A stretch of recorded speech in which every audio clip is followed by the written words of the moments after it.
What was it like trying to get first started back then? Was it a challenge? It's an entrepreneurship startup kind of story, I bet. Exactly. I mean, it was challenging, but it was. It's so. I think Dean Kamen something that is right on point. He said, "You can't buy passion.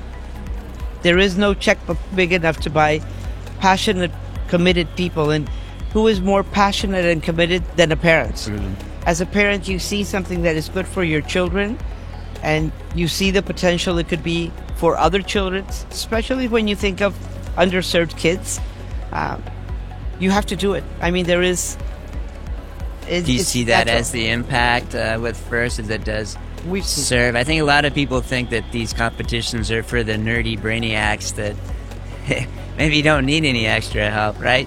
Have you seen that impact in Mexico? Yes, we've seen so many wonderful stories. We've seen, my husband and I personally coached the first 80 teams, the first FLL teams, 80 FLL teams in Mexico, because we had coached our kids FLL team, but we needed to look at it from the other side and get more people involved to be coaches and mentors and support the teachers, especially when you're talking about public school teachers who may have difficulties with the language.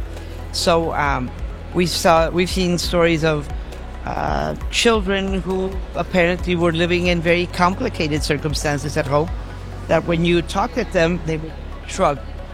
They would immediately, it was very complicated, very delicate. And one of these girls, she blossomed into the head programmer.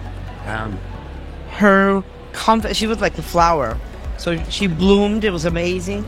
And to this day, she mentors FLL teams. She sponsors several of the FLL teams. She went on to university. She did her PhD at MIT. Wow. So those are the kinds of stories that you say, I mean, regardless if they go to university or not, but the life-changing stories on how it brings them around.